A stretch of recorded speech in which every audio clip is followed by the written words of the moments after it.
Say it again, Tyler Brooks said, his voice cutting through the hallway noise like something sharp and deliberate.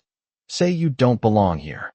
The words didn't echo loudly, but they didn't need to, because everything around them seemed to pause anyway. Sneakers slowing against polished tile, locker doors half closed, conversations trailing off mid-sentence as heads turned just enough to watch without being obvious about it.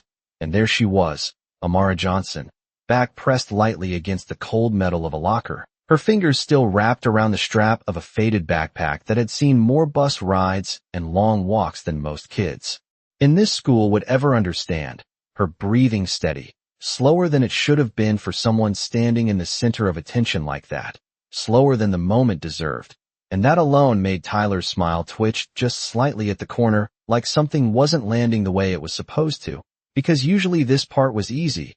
Usually there was a reaction, a flinch, a protest, something he could point at and laugh with his friends about later, but Amara didn't give him that. She just looked at him, not up in fear, not down in submission, just straight, calm, present, like she was measuring something no one else in the hallway could see. And behind Tyler, a couple of guys shifted, phones already half raised, screens glowing, waiting for something worth posting, something worth turning into a clip that would bounce around group chats before lunch even ended. And Tyler leaned in just a little closer, lowering his voice like that would somehow make it stronger. You hear me? This isn't your place. And still, nothing, not the kind he wanted anyway.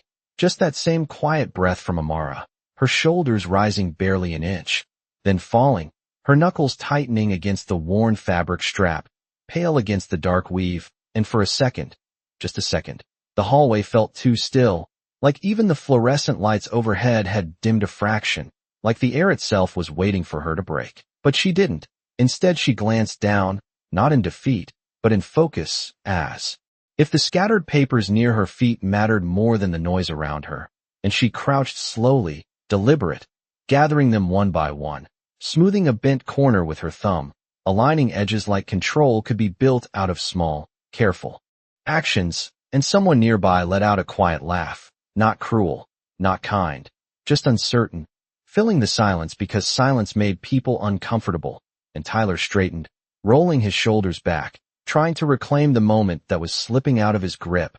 Look at that, he said louder now, glancing over his shoulder to make sure people were still watching.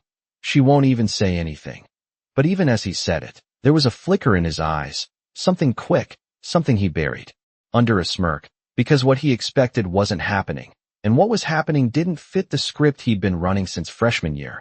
And across the hall, a teacher paused mid-step, watching just long enough to register the tension, but not long enough to step in, because nothing had technically crossed a line anyone could point to, nothing loud enough, nothing obvious enough, just pressure, just presence, just that invisible line people felt, but couldn't always explain, and Amara stood back up, papers gathered neatly against her chest, her posture straight but not rigid, grounded in a way that didn't match the worn sneakers on her feet or the second-hand hoodie hanging loosely from her shoulders. And for the first time, she spoke, not loud, not defensive, just clear enough to land exactly where it needed to. You don't know anything about me. And it wasn't a challenge, it wasn't a plea, it was a statement, simple and steady, and that somehow shifted the air more than any shout ever could, because it didn't invite a fight. It didn't give Tyler anything to push against. It just existed, undeniable, and for a heartbeat, he hesitated, barely noticeable, just a pause between breaths, before he let out a short laugh, louder than necessary, stepping back half a pace like he was choosing to end it on his terms. Yeah, he said, shaking his head. Whatever helps you sleep. But he didn't step forward again, didn't close the distance he'd created, and that distance lingered, stretching just enough for the moment to fracture into something quieter, something unresolved. And as the hallway noise slowly returned, conversations picking back up like nothing had happened, Amara adjusted her grip on her backpack and turned, walking past him without rushing, without looking back, her steps even, measured, like she was moving through something only she understood, and behind her, Tyler watched, his jaw tightening just slightly, not in anger, but in confusion he couldn't quite name, because for the first time, it didn't feel like he had won anything at all. The bell rang, sharp and final, But the noise did not wash the moment away the way it usually did. It just carried it forward, echoing faintly in the way people glanced at Amara as she moved through the hallway, not openly staring, just enough to signal that something had shifted, something small but noticeable, like a crack in glass that had not spread yet but could at any second, and she felt it, not as fear, not as pressure, but as awareness, the kind that sat quietly at the back of her mind. While her body stayed calm, controlled, her steps even as she reached her locker, fingers brushing against the cool metal before dialing the combination from memory. The numbers' soft clicks beneath her touch, precise, practiced, like everything else about her. And when the door opened, she paused just for a second, her reflection faint in the scratched surface, distorted but still there, and behind her, voices drifted closer. Low at first, then clearer, Tyler's voice among them. Not loud this time, not performative, just casual in a way that almost made it worse. She thinks she is something, one of his friends muttered, and Tyler did not respond right away. There was a beat, a hesitation that did not fit him, before he let out a short breath.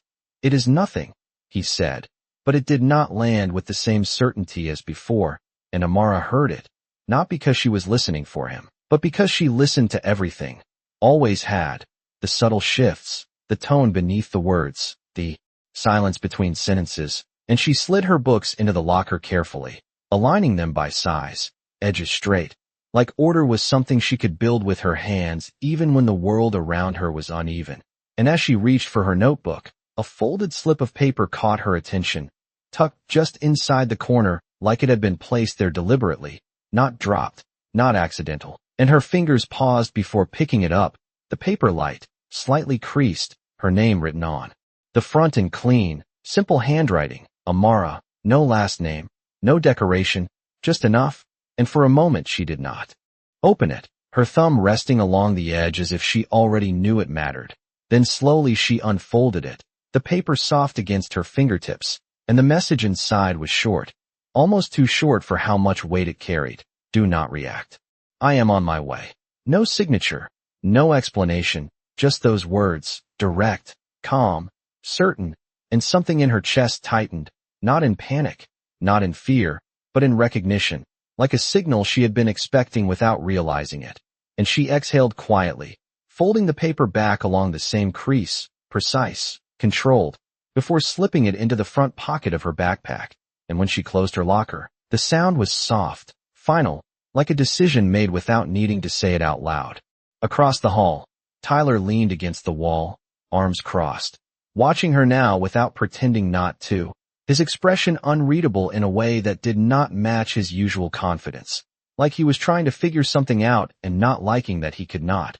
And when their eyes met for a brief second, it was different from before, less about control, more about curiosity, though he masked it quickly, pushing off the wall and stepping toward her just enough to re-establish presence without crossing into something obvious. You are real quiet for someone who just got everyone's attention, he said, his tone lighter, almost joking, but there was something underneath it, something searching, and Amara adjusted the strap on her shoulder, her fingers steady, her gaze meeting his without hesitation.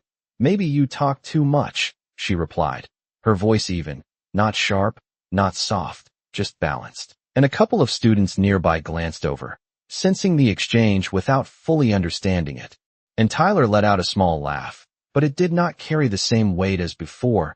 It felt thinner, stretched. You think you are funny, he said, but he did not move closer, did not push further, and that space between them held, quiet, deliberate. And then Amara stepped past him, not brushing against him, not avoiding him, just moving forward as if he was not an obstacle at all. And that, more than anything, made his jaw tighten slightly, a reaction he did not control fast enough to hide. And, as she walked down the hall, the light from the tall windows at the far end cast long reflections across the floor, her silhouette stretching ahead of her, steady, uninterrupted, and somewhere beyond those doors, unseen but already in motion, something was coming, something that would not ask for permission, something that would not be ignored, and Amara knew it, not because she had been told everything, but because she understood timing, understood patience, understood that sometimes the strongest move was the one that looked like nothing at all, and behind her, Tyler remained where he stood for a moment longer than necessary, watching her disappear into the light, a faint unease settling in his chest that he could not name, only feel, like a question that had just been asked without words, and for the first time, he did not have an answer. The classroom felt colder than the hallway, not in temperature, but in the way the light settled flat across every desk, every surface too clean, too quiet, like it expected something from the people inside it. And Amara took her seat near the back, not hiding, not standing out, just existing in that narrow space between being seen and being overlooked, her notebook placed squarely on the desk, edges aligned, pencil resting parallel to the margin as if order itself could anchor her to something steady, and around her the low hum of conversation returned, softer now, cautious, as if the morning had left behind a residue no one could quite shake. And when Tyler walked in, the energy shifted again, not dramatically, just enough for heads to tilt, for voices to dip, because presence like his did not need volume to be felt, and he moved through the rows with that same practiced confidence, shoulders loose, gaze forward. But there was a slight delay in his step when his eyes flicked toward Amara, a fraction of a second too long, a detail small enough to go unnoticed by most, but not by her, never by her. And she did not look up right away, not because she was avoiding him, but because she did not need to meet his gaze to know it was there. And that control, that quiet awareness, unsettled him in a way he could not explain, and he dropped into his seat with a casual exhale, leaning back just enough to appear relaxed, though his fingers tapped once against the edge of his desk, before going still, betraying something beneath the surface. And the teacher began speaking, voice steady, moving through the lesson like routine could restore balance. But the room did not fully return to normal. There was a thread of tension woven through it now, subtle but persistent, and Amara listened, not just to the words but to the pauses, the shifts, the small sounds people made when they thought no one was paying attention, because that was where truth lived, not in what was said, but in what slipped through. And halfway through the period, a folded note landed lightly on her desk, sliding just an inch before stopping, its movement quiet but intentional, and she glanced at it without turning her head, the paper plain, unmarked this time. And when she opened it, the message inside was even shorter than before. 10 minutes. Nothing else. No name. No explanation. Just time. And her pulse shifted, not faster, not slower, just different, like something aligning beneath the surface, and she folded the note carefully, placing it beneath her notebook where it would not be seen but would not be forgotten either. And across the room, Tyler watched that small motion, his eyes narrowing slightly, curiosity pulling at him despite himself, because whatever game this was, it was not one he understood, and he leaned forward just enough to catch the attention of the guy next to him, whispering something too low to hear. But the other boy just shrugged, equally unsure, and that uncertainty spread in quiet ripples, because people like Tyler were supposed to control the narrative, not question it. And when the bell rang again, sharp and cutting through the tension, Amara did not rush, did not gather her things in a hurry like everyone else. She moved with the same measured pace, closing her notebook, sliding her pencil into place, standing only when she was ready, and that difference, that refusal to be pulled by the same urgency as everyone else, made her stand out more than if she had tried to disappear. And as the classroom emptied, Tyler lingered, slower than usual, watching her from across the room, his usual smirk absent, replaced by something quieter, more focused. And when she finally stepped into the hallway, the noise hit again, louder this time, layered with the echoes of lockers and voices and footsteps. But beneath it all there was a shift, subtle but undeniable, like the building itself was holding its breath, and Amara felt it. The timing, the approach of something inevitable, not dramatic, not chaotic, just precise, like a clock reaching the top of the hour. And she walked toward the main corridor where the tall glass doors stood at the far end, sunlight spilling through them in long, pale streaks across the floor. And as she moved, people stepped slightly aside without realizing they were doing it, creating a path that was not forced but formed. And behind her, Tyler followed at a distance he did not acknowledge, drawn forward by something he could not name, his steps quieter now, less certain. And then, just as she reached the midpoint of the hallway, a sound cut through everything, low but unmistakable, the deep hum of an engine outside, not loud enough to startle, but strong enough to be felt through the glass, through the floor, through the air itself. And conversations faltered, heads turning toward the entrance, attention shifting in unison, and Amara stopped, not abruptly, not in surprise, but as if she had reached exactly where she was supposed to be, her shoulders settling, her breath steady, and for the first time since the morning began, she allowed herself to look toward the doors fully, her reflection faint against the glass as something dark and polished came into view on the other side, slowing, precise, controlled. And behind her, Tyler's steps halted, his chest tightening with a sensation he did not recognize, something between anticipation and unease, as if the moment he thought he understood was about to become something else entirely. And no one in the hallway spoke, not because they were told not to, but because something about that approaching presence made noise feel out of place, like it would break something that had not even revealed itself yet.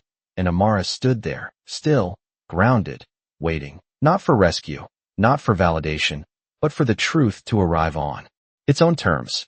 The engine outside settled into silence, not abruptly, but with a controlled ease that made the absence of sound feel intentional, like the final note of something carefully composed. And for a moment no one moved, not because they were told not to, but because something in the air had shifted in a way that made movement feel unnecessary, even inappropriate. And Amara stood exactly where she had stopped, her posture relaxed but grounded, her hands resting lightly against the straps of her backpack, her gaze steady on the glass doors as the reflection of the hallway layered faintly over the darker shape waiting just beyond. And then the door opened, not wide, not dramatic, just enough, a smooth motion that broke the barrier between inside and out. And the first thing anyone noticed was not the person, but the presence, the way it entered the space. Without asking for attention yet commanding it anyway, the kind of presence that did not rely on volume or gesture, just certainty, and footsteps followed, slow, measured, each one landing with quiet precision against the polished floor, and conversations that had almost resumed faded again, thinner this time, more hesitant, as eyes shifted, as bodies turned, as awareness spread in a silent wave from the front of the hallway outward, and Amara did not move, not forward, not back, just a subtle shift of her weight, a breath in, a breath out, like she was aligning herself with something she had already accepted, and behind her, Tyler felt it before he understood it, a tightening in his chest that had nothing to do with fear and everything to do with uncertainty, because this was not part of any pattern he recognized, not part of any moment he had rehearsed in his head, and he straightened without realizing it, his arms falling from their casual fold as his attention locked onto the figure now fully inside, and the man paused just a few feet past the threshold, his gaze moving across the hallway, not scanning, not searching in a frantic way, but observing, deliberate, controlled, taking in the room as if every detail mattered. And when his eyes found Amara, they stopped, not surprised, not questioning, just certain, like he had reached the exact point he intended to, and something in that stillness shifted again, deeper this time, more defined, like a line being drawn, without words, and Amara responded not with movement, not with a rush forward or a visible reaction, but with the smallest change, a softening in her shoulders, a quiet release of tension that had never fully shown itself before, and she took one step, just one, closing a distance that had never felt large but now felt meaningful, and the man inclined his head slightly, a gesture so subtle most people would miss it, but not her, never her, and behind them, whispers began to form, low, uncertain, names half-spoken then swallowed, recognition flickering in pieces rather than all at once, because some people saw it immediately while others needed a second, needed confirmation, needed the moment to settle into something real, and Tyler stood frozen in place, his mind catching up slower than his instincts, because something about this was familiar in a way that did not make sense, like seeing a face you know but cannot place, and he glanced around quickly, looking for cues, for reactions, for anything that would tell him how to respond, but no one was leading this moment, no one was guiding it, it was unfolding on its own, and that lack of control pressed against him in a way he was not used to. And then the man spoke, not loudly, not sharply, just clearly enough to carry through the quiet space without effort. Amara, her name simple on his tongue, but weighted, grounded, and she answered just as simply, I am here. And the exchange was brief, almost ordinary, but the effect was anything but, because it confirmed something without explaining it. It anchored the moment in a truth that did not need elaboration, and the hallway seemed to shift around that connection, people stepping back slightly, creating space without being asked, without realizing they were doing it. And Tyler felt that movement too, a subtle push that left him standing just outside something he had been at the center of only minutes ago, and his thoughts raced, trying to reconstruct what he had seen, what he had heard, trying to fit it into something familiar, something manageable, but it would not fit. It would not shrink into something he could dismiss. And as the man took another step closer to Amara, the distance between them now almost gone, the quiet deepened, not empty, but full, like the pause before something is said that cannot be taken back. And Tyler swallowed, his throat dry in a way he could not explain, his confidence slipping not in a dramatic collapse, but in small, precise cracks, each one too subtle to call out, but impossible to ignore. And for the first time since the morning began, he realized that whatever this moment was, it was no longer his, it had never been his, and he had been standing inside something he did not understand at all. The space between them closed without urgency, without spectacle, just a quiet inevitability that made everything else in the hallway feel secondary. And Amara stopped a few feet in front of him, close enough to see the fine lines at the corners of his eyes, the calm steadiness in the way he held himself, not rigid, not guarded, just present in a way that did not need to prove anything. And for a brief moment neither of them spoke, not because there was nothing to say, but because the silence not land the way it usually did, not here, not now. And the man took a single step to the side, positioning himself just enough to stand beside Amara rather than in front of her, not shielding her, not claiming the space, but standing with her. And that distinction, subtle as it was, changed everything, because it was not about protection, it was about presence. And he spoke again, still calm, still measured. Is everything all right? The question simple, but layered, and Amara did not rush to answer. She let the moment breathe, her gaze steady, her posture unchanged, and then she said, It is now. And there was no bitterness in it, no accusation, just a quiet acknowledgement of what had shifted. And that answer landed harder than anything louder could have, because it did not point fingers, it did not assign blame. It simply stated a truth that everyone could feel, but no one had said. And Tyler felt it hit him in a way he could not deflect, not because he had been called out directly, but because he understood exactly what it meant. And for the first time, he had no response ready, no quick line, no easy laugh to fill the space, just silence, thick and unfamiliar. And the man's gaze remained on him for a moment longer, not pressing, not demanding, just present, like he was giving him the space to see himself without forcing it. And then he looked back to Amara, the tension easing slightly, not disappearing, but settling into something quieter, something more reflective. And around them, the hallway slowly began to move again, not all at once, but in small, cautious steps, voices returning in low murmurs, footsteps resuming with less certainty than before, because something had changed and everyone felt it, even if they could not explain it. And Tyler exhaled slowly, a breath he did not realize he had been holding, his hands dropping to his sides as the weight of the moment settled into him, not as embarrassment, not as anger, but as something more complicated, something that lingered. And as Amara turned slightly, adjusting her backpack, preparing to walk forward, the man moved with her, not leading, not following, just aligned. And Tyler watched them for a second longer, his thoughts quieter now, less reactive, more uncertain. And in that quiet, something unfamiliar began to take shape. Not a full realization, not yet, but the beginning of one, a shift so small it could almost be ignored, except that it stayed, steady, persistent, like a question that refused to fade. And as they walked toward the doors, the light catching briefly along the polished floor, Tyler remained where he stood, no longer at the center of anything, just another figure in the hallway, watching something he did not control move forward without him. The doors opened again, this time wider, and the outside light spilled in across the floor in long, clean lines, cutting through the hallway like something deliberate, something that did not belong to the tension that had just settled inside. And Amara stepped forward into it without hesitation, the brightness catching along the edges of her hoodie, softening the worn fabric, turning something ordinary into something quietly defined. And beside her, the man moved at the same pace, not ahead, not behind, just aligned, his presence steady, grounded, like a constant rather than a reaction. And the air outside felt different, open, cooler, carrying the faint scent of asphalt warming under the late morning sun, a contrast to the enclosed stillness of the hallway they had just left. And for a few steps neither of them spoke, not because there was nothing to say, but because the silence felt complete, like it had already said enough. And then he glanced at her, not with concern, not with urgency, just with that same calm attentiveness that had followed him in, and he asked, "Did you handle it the way you wanted to?" And the question landed gently, not probing, not testing, just offering space, and Amara adjusted the strap on her shoulder, her gaze forward, her voice even as she replied, "I handled it the way it needed to be handled."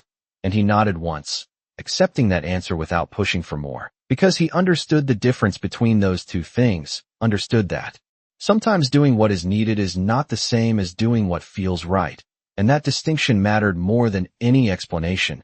And behind them, the doors remained open for a second longer before closing with a soft click, sealing the hallway back into its own rhythm, but not the same rhythm it had before, because inside, Tyler still stood where he had been left, the echo of that moment lingering in the space around him. And for the first time, the quiet did not feel like control, it felt like absence, like something had moved past him and taken the center with it. And he shifted his weight, looking down the hallway where Amara had been, now empty, the light gone, replaced by the familiar dull glow of overhead fixtures, and he ran a hand through his hair, a gesture he had done 1,000 times before. But this time it did not reset anything. It did not bring back the certainty he relied on. It just marked the space where that certainty used to be, and around him, conversations resumed in low waves. But they were different now, quieter when they passed him, glances sharper, less amused, more thoughtful, like people were reassessing something they had always taken for granted. And Tyler noticed it. Even if no one said it out loud, he noticed the way no one laughed as easily, the way no one looked to him for the next line. And that shift settled into him slowly, not as a shock, but as a realization that took its time, unfolding piece by piece. And outside, Amara and the man reached the edge of the walkway, where a dark vehicle waited, polished, still, its surface reflecting the sky in clean, uninterrupted lines. And he paused there, turning slightly toward her, not to lead, not to direct, just to stand in that space with her for a moment longer. And he said, "You could have called sooner," his tone neutral, not accusing, just stating a possibility. And Amara shook her head once, small but certain. "I did not need to," she said. And then after a brief pause, she added, "Not yet." And that word carried weight, not because of what it said, but because of what it implied, that she had chosen the timing, that she had allowed the moment to unfold before stepping into something larger. And he studied her for a second, not evaluating, not questioning, just acknowledging. And then a faint shift in his expression, something almost like approval, though quieter than that, more reserved. And he opened the car door, not with ceremony, just a simple motion. And Amara hesitated for the briefest second, not out of uncertainty, but out of awareness, her gaze lifting back toward the building behind them, toward the doors that now reflected only the outside world. And inside, unseen but still present, Tyler stood in a space that felt different than it had just minutes ago.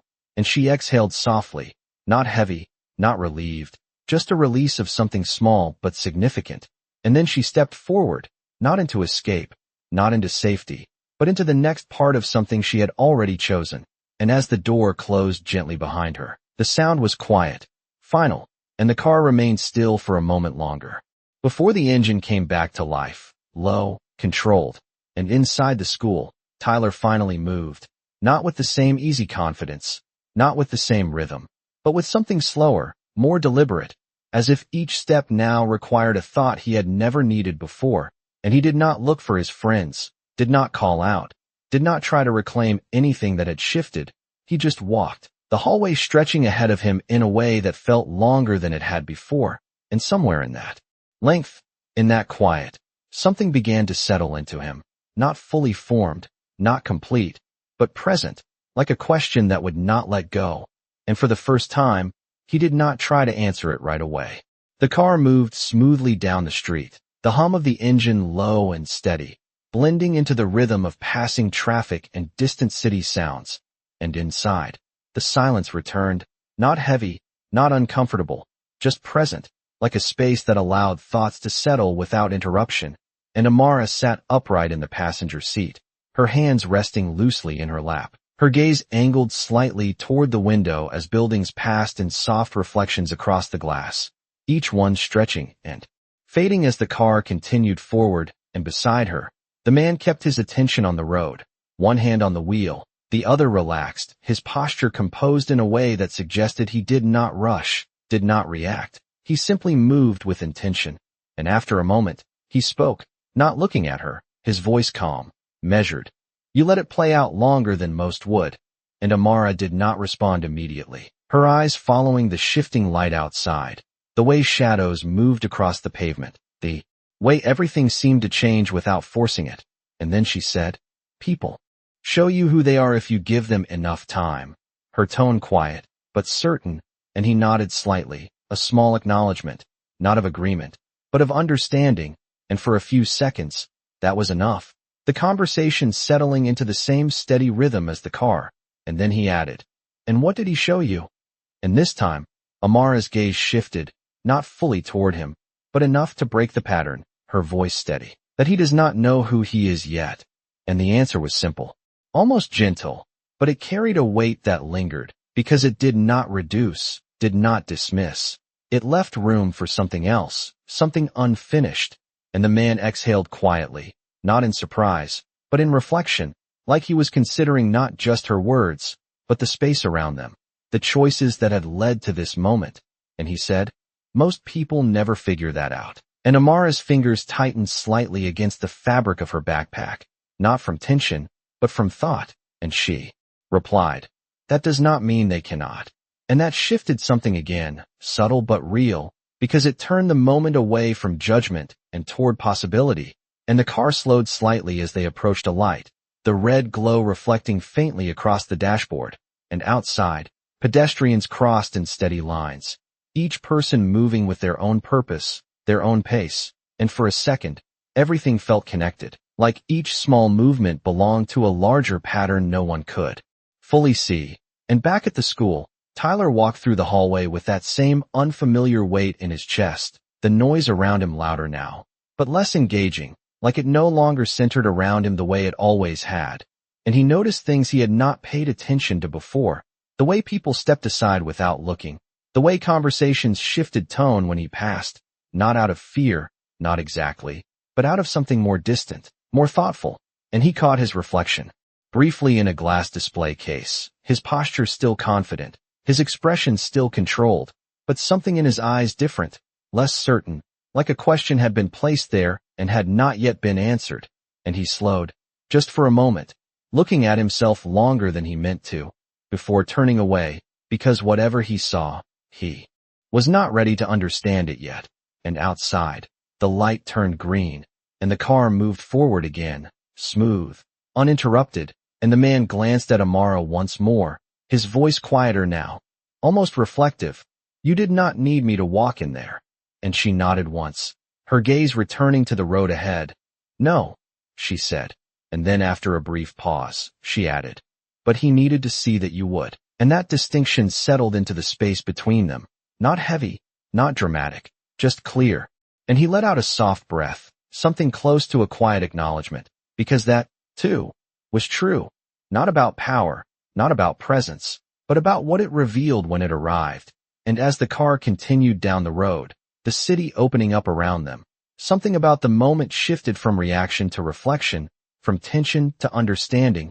And back at the school, Tyler reached the end of the hallway and stopped, not because he had somewhere to be, but because he did not in the way he was used to. And he stood there for a second, the noise moving past him, around him, and for the first time, he did not step into it, did not shape it, did not control it. He just let it exist, and in that stillness, something unfamiliar settled in. Not comfortable, not resolved, but real, like the beginning of something he could not ignore, no matter how much he might want to. The car slowed again, this time not at a light, but at a quiet intersection where the city seemed to breathe a little slower, the noise pulling back just enough to reveal the subtle sounds underneath, tires against pavement, a distant siren fading into the background, the soft hum of the engine holding steady like a constant beneath everything else, and Amara's reflection in the window shifted as the angle of the sun changed, light tracing along her cheek for a brief second before moving on, and she watched it without really focusing, her mind elsewhere, not on what had happened, but on what it meant, because moments like that did not end when they were over. They lingered, they settled into people, they changed things in ways that were not always immediate, and beside her, the man turned the wheel slightly, guiding the car onto a quieter street, lined with trees that cast long shadows across the road.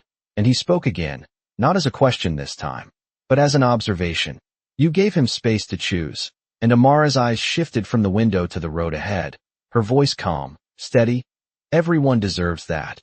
And he nodded, though his expression remained thoughtful, like he was weighing not just her words but the cost of them, because space did not guarantee change. It only allowed for it, and not everyone took that path, and he said, even when they have not earned it, and Amara's fingers moved slightly against the fabric of her backpack, a small motion, almost absent, but deliberate, and she answered, especially then, and the simplicity of it settled into the car like something heavier than it sounded, because it asked for something difficult, something most people avoided, and he let out a quiet breath, not in disagreement, but in recognition of what that required. And outside, the street opened into a wider avenue. Buildings taller, glass reflecting the sky in clean, bright lines, and as they moved through it, the world seemed larger, less contained, like the moment at the school had been just one point in something much bigger. And back inside the building, Tyler stood near the end of the corridor, still, not frozen, but paused in a way that felt unfamiliar, because usually there was always a next move, always a direction to go, a person to call out to, a reaction to create, but now there was just the echo of something he could not shake, and he turned slowly, walking toward the exit not with urgency, not with purpose, just movement, like he needed to see something for himself. And as he pushed the door open, the outside air met him, cooler, clearer, carrying the faint scent of grass and distant traffic, and he stepped out onto the walkway, his eyes scanning instinctively, looking for the car, for her, for anything that could anchor what had just happened into something real and explainable. But the space was empty now, the moment already passed, leaving behind only its impact, and that absence pressed against him in a way he did not expect, because it meant there was nothing left to react to, nothing left to challenge, just the memory of how it had felt. And he walked a few steps forward, stopping near the edge of the concrete where the sunlight hit strongest, his shadow stretching out in front of him, longer than he remembered it being, and he looked down at it for a second, not consciously, just noticing, the shape familiar but the feeling behind it different, and inside his chest, that question returned, quieter now, but deeper, not asking what had happened, but what it meant about him, about the way he moved through the world, about the things he had never questioned before, and for the first time, he did not push it away, did not cover it with a joke or a shrug or a glance at someone else. He just stood there, letting it exist, uncomfortable but real, and in the car, Amara leaned back slightly, her shoulders relaxing into the seat, not from relief, not from release, but from completion, like one part of something had finished and the next had not yet begun. And she closed her eyes for a brief second, not to escape, but to settle, to feel the quiet between moments. And when she opened them again, the city continued to move around them, unchanged and yet somehow different, because she had changed within it, even if no one else could see it. And the man glanced at her once more, his voice softer now, almost reflective. He will remember this. And Amara nodded, her gaze steady. That is enough. And he did not respond right away, because he understood what she meant, understood that change did not always come in grand gestures or immediate apologies. Sometimes it began in a single moment that refused to fade, and as the car continued forward, the distance between them and the school growing with every second. The story did not feel finished. It felt opened, like something had been set in motion that would not end with this drive. And back on the walkway, Tyler finally turned away, not because he had answers, but because he knew he needed to find them. And that was something new, something he had never had to do before. The afternoon light stretched longer now, casting thin golden lines across the pavement outside the school, and Tyler stood at the edge of it a moment longer than necessary, his hands resting at his sides, his shoulders no longer carrying the same loose confidence they had that morning, because something about the day had shifted in a way he could not undo, and for the first time, the silence around him did not feel like control, it felt like space, and space, he realized, left room for things he had never had to face before, and he exhaled slowly, turning back toward the building, not because he wanted to return to what it was, but because he did not know where else to go, and as he stepped inside, the familiar hum of voices met him again, but it sounded different now, layered with something quieter, something more aware, and he walked down the hallway without calling out, without drawing attention, just moving, and people noticed, not because he demanded it, but because he did not, and that difference lingered in the air as he passed. And in the car, miles away now, Amara sat with her gaze forward, the city unfolding in clean, steady lines ahead of them, and the movement of it felt almost rhythmic, like a pattern she could follow without needing to control it. And the man beside her slowed the car as they approached a building with tall glass panels that reflected the sky like a mirror, and he turned the engine off, the quiet settling in again, softer this time, more grounded, and he rested his hands lightly on the wheel for a second before speaking. "What happens next is yours." And Amara nodded once, her fingers brushing against the folded paper still tucked inside her bag, the one that had brought this moment into motion. And she said, "It always was." And he glanced at her, a faint shift in his expression, something between respect and understanding, because he knew that was true, had always been true, even before he stepped into the hallway. And outside, a breeze moved gently through the trees, leaves shifting in soft patterns against the sky. And for a moment, everything felt still, not paused, just balanced, like the space between one breath and the next. And back at the school, Tyler reached his locker again. The metal cool under his hand as he opened it, the familiar scent of paper and worn fabric rising faintly, and he stared at the contents for a second, not really seeing them, his mind somewhere else, replaying the moment in fragments, the way she stood, the way she spoke, the way she did not react the way he expected, and the way everything changed when that man walked in, not because of force, not because of volume, but because of presence. And Tyler closed his locker slowly, the sound quieter than before, like he did not want to interrupt the thought forming in his head, and he leaned back against it, crossing his arms. But the gesture felt different now, less like control, more like something to hold on to while he figured out what came next.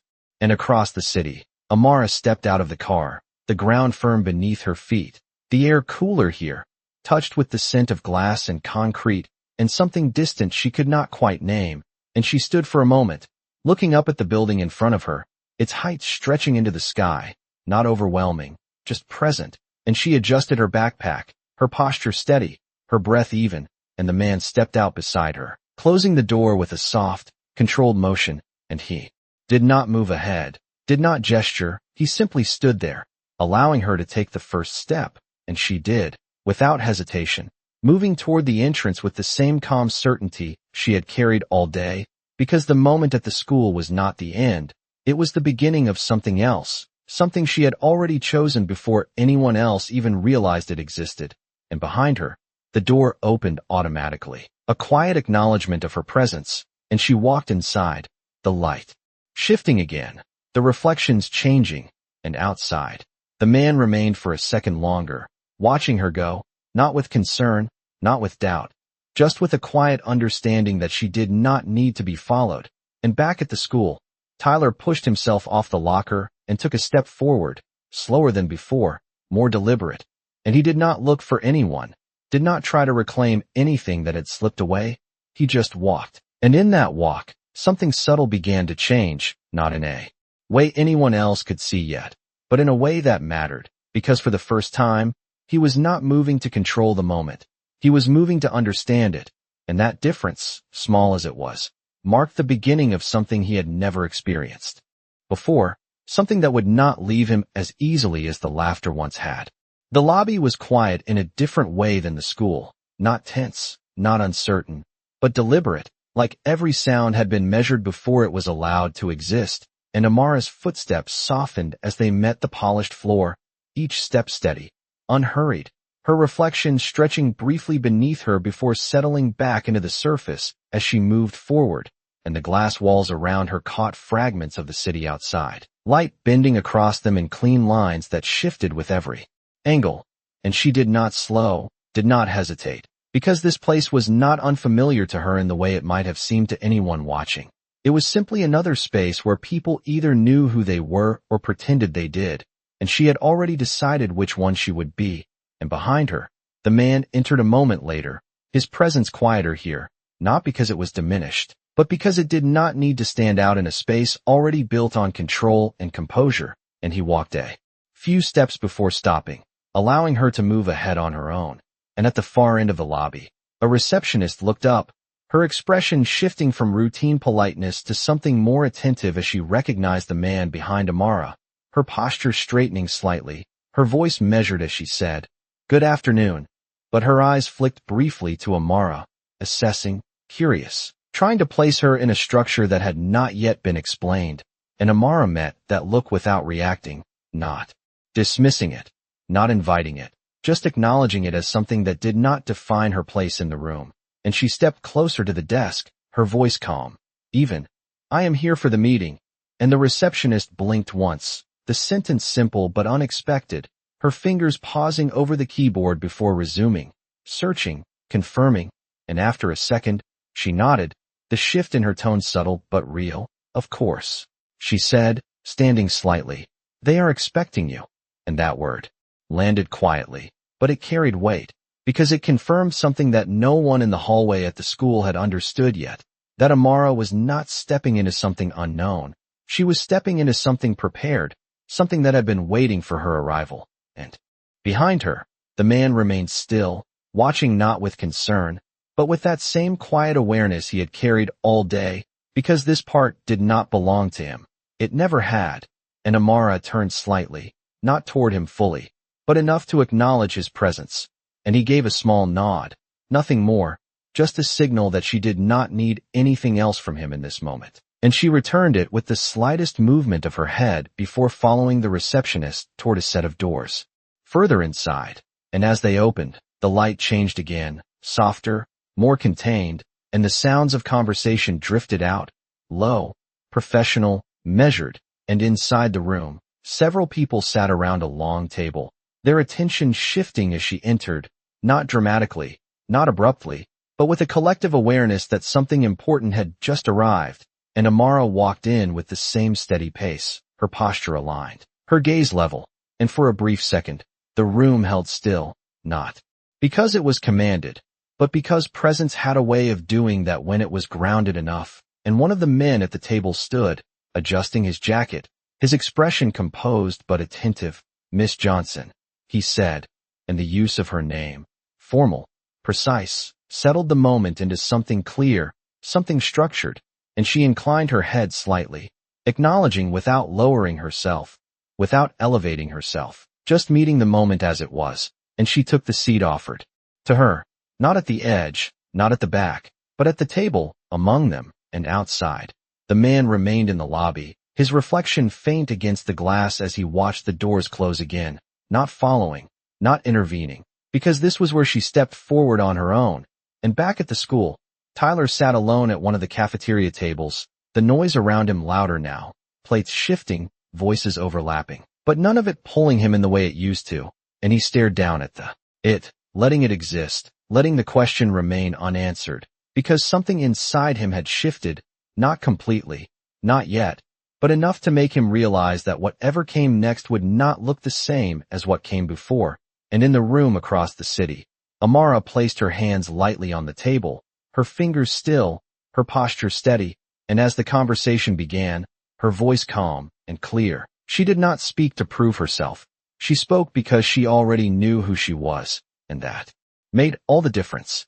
The room settled into a rhythm that was quieter than conversation but heavier than silence, the kind that formed when people were no longer trying to impress each other but instead trying to understand what stood in front of them. And Amara sat with her back straight, her hands resting lightly on the table, not gripping, not tense, just present, her eyes moving from one face to another as they spoke, not interrupting, not rushing, allowing each word to land fully before she responded.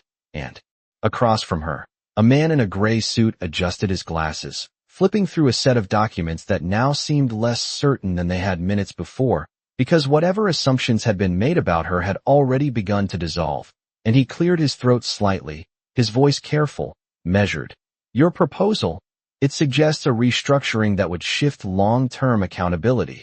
And he paused, as if waiting for hesitation, for uncertainty, for something that would confirm the hierarchy he was used to, but Amara did not fill that pause with nerves. She simply nodded once, acknowledging the statement as something already understood, and she replied, "It does not shift accountability, it clarifies it." Her tone even, not defensive, not sharp, just precise.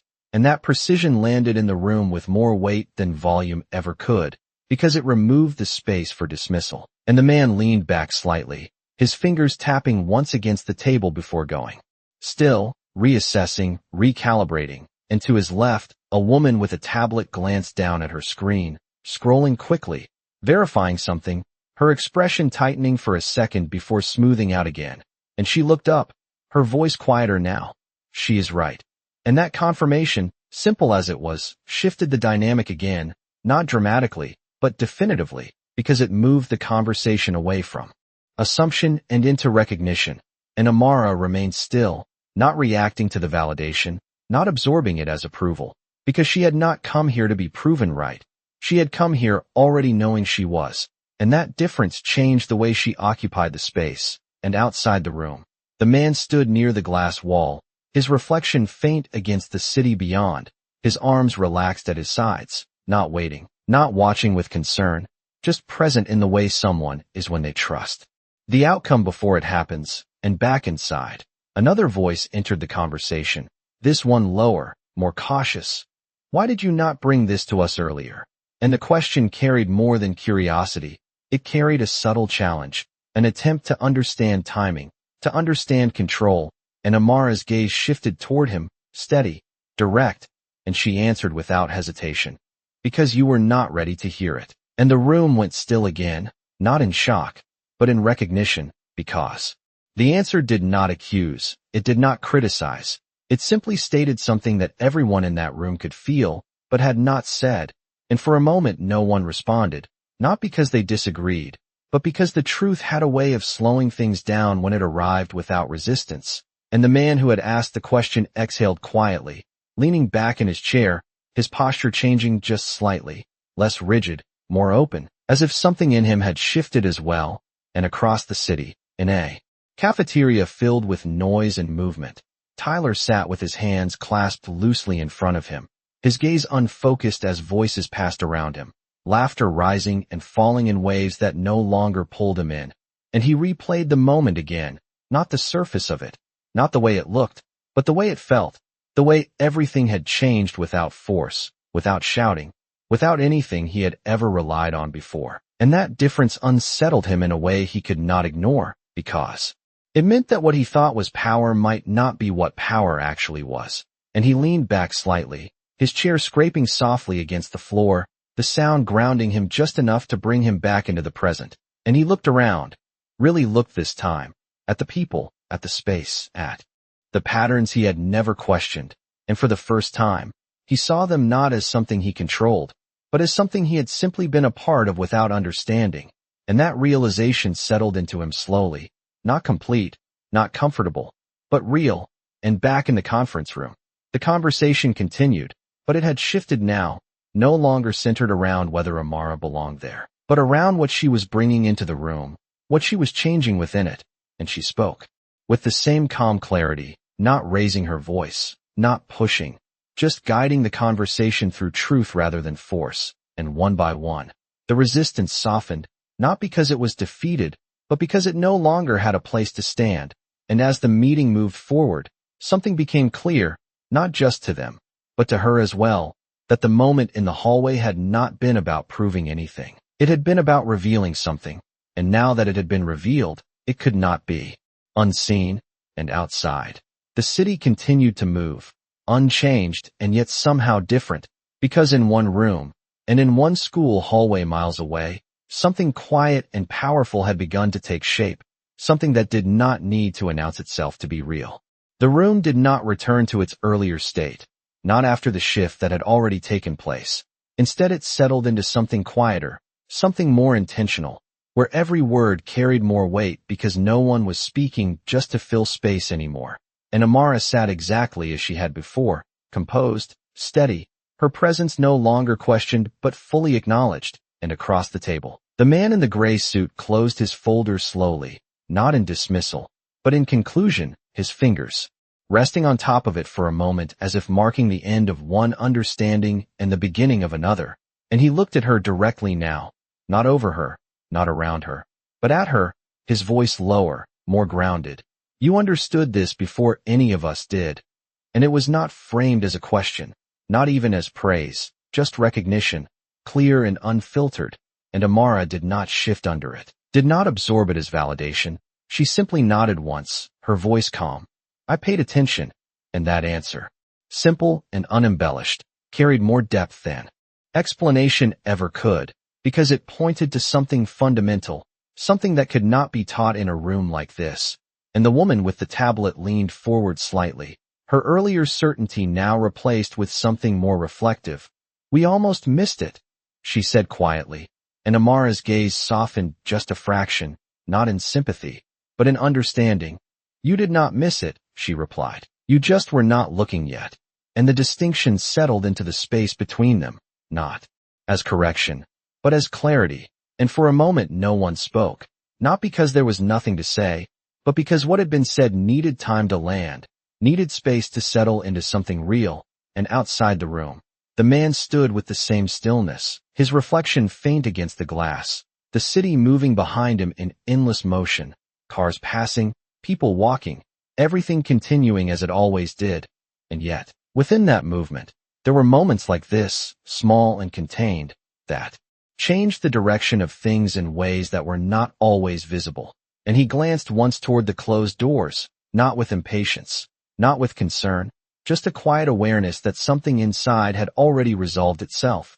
And back at the school, the afternoon had begun to thin, the energy shifting as the day moved toward its end, lockers closing more slowly, conversations stretching into quieter tones. And Tyler stood near the edge of the gym doors, watching a group of students pass by, his hands resting loosely at his sides, no longer searching for control, no longer trying to define the moment, just observing. And someone approached him, one of the same voices that would have laughed earlier, offering a comment that sounded familiar, something about what had happened, something meant to pull him back into the role he had always played.